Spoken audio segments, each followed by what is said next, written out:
धारावीच्या झोपडपट्टीतला एक सलील नावाचा मुलगा 12वीच्या बोर्डाच्या परीक्षेत आला. माझं खूप आवडतं लाडकं उदाहरण.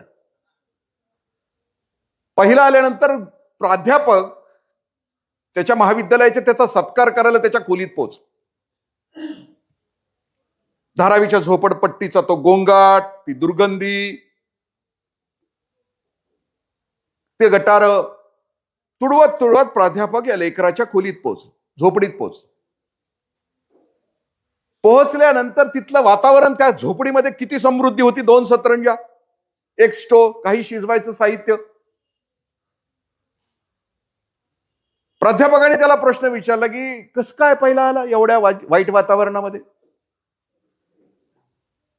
आमच्या कार्ट्याला सगळ्या शिकवण्या लावल्या, सायकल मागितली सायकल दिली, बूट मागितला बूट दिला, सगळं दिलं, दिल मांगे मोर सगळं दिलं, पण इथं काहीच नसताना, तुला सोयी सुविधा नसताना तू कसं काय पाहिजे, तू कसं काय पाहिला. आता जीवाची कान करू नये का. तो असं म्हणतो की मी 6वीला होतो, माझी बहीण 4थीला होती, माझे वडील माथाडी कामगार होते. 6वीत असताना वडील जग सोडून निघून गेले. आई घरात होती, पण आई कधी घराच्या बाहेर पडली नव्हती. घरातलं जेवण थांबलं, कारण आई घराच्या बाहेर पडत नव्हती. आमचं शिक्षण थांबलं. पण एका क्षणाला आई जागी झाली आणि आईने ठरवलं आम्हाला शिकवायचं म्हणून आई घराच्या बाहेर पडली आणि शेजारच्या अपार्टमेंटमध्ये तिनं धुण्या भांड्याचं काम चालू केलं. माझी आई सकाळी धुण्या भांड्याला जायची, ती संध्याकाळी परत यायची. दिवसभर त्या घरामध्ये ते धुण्या भांड्याचं काम करायचे. जिथं दुपार होईल तिथं शिळा तुकडा खायची. सर वर्षभर आमच्या घरची चूल पेटली, आमचं शिक्षण सुरू झालं. आई काम करत होती, जिद्दीनं पैसे कमवत होती, संसार सुरू होता. पण सर दिवसभर पाण्याच्या सहवासामुळे एक दिवशी आईला सर्दी झाली आणि आईनं अंथरूण पकडलं, ती पुन्हा उठलीच नाही, कारण सर्दी तिची टीबीवर गेली. आता मात्र सर घरामध्ये पुन्हा चूल बंद पडली, पुन्हा उपासमार सुरू झाली, पुन्हा आमच्या दोघांचं शिक्षण थांबलं. मग सर आम्ही दोघांनी मिळून, बहीण भावंडाने विचार असा केला की धारावीच्या झोपडपट्टीमध्ये आम्ही दोघांनी मिळून एक चहाचा गाडा टाकला. मी 5-6 तास चहा करू लागलो, माझी बहीण 3-4 तास चहा करू लागली. सर कमवणं सुरू झालं. सर पुन्हा उपासमार थांबली, आमचं शिक्षण सुरू झालं. सर औषधोपचारासाठी आईचं औषधोपचार सुरू झाला, पण त्या औषधानं सर आई बरी झालीच नाही. टीबीनं आईच्या अंगावरचं मांस खाऊन टाकलं.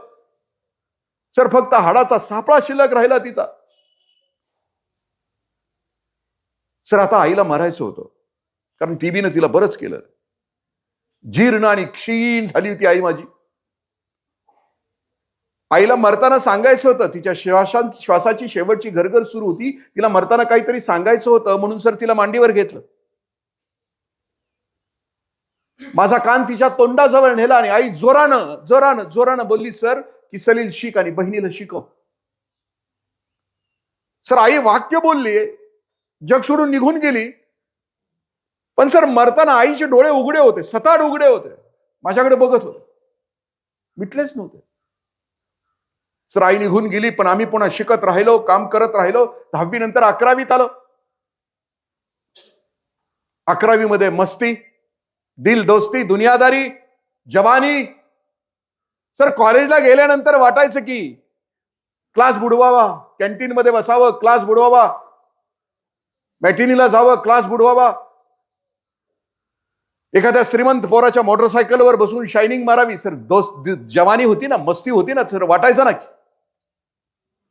पण सर ज्या ज्या वेळेला मला वाटायचं ना की क्लास बुडवावा, कॉलेजच्या कॅन्टीन मध्ये बसून वडापाव खावा, क्लास बुडवावा, मॅटिनीला जावं, क्लास बुडवावा, एखाद्या श्रीमंत पोराच्या मोटरसायकलवर बसून शायनिंग मारावी. सर ज्या ज्या वेळेला मला वाटायचं ना, त्या वेळेला आईचे डोळे माझा पाठलाग करायचे आणि मृत्यूच्या वेळेचे आईचे शब्द माझ्या कानात घुमत राहायचे की सलील शिक आणि बहिणीला शिकव, सलील शिक आणि बहिणीला शिकव. म्हणून सर मी पहिला आलो. बाळांनो बघा ना, तुम्ही आज घरी गेल्यानंतर विचारा ना स्वतःला, घरी गेल्यानंतर आईला बघा ना. तुम्ही उठायच्या अगोदर उठणारी तुमची आई, तुम्ही झोपल्यानंतर झोपणारी तुमची आई. आई कष्ट करत असेल रानात बाळांनो, तर कधीतरी तिचे पाय उघडे पडले तर तिच्या पायाला पडलेल्या भेगा बघा ना. आणि त्या भेगांच्या मध्ये गंगा यमुना सरस्वती नाही दिसल्या ना तर ती कृतज्ञता होत नाही.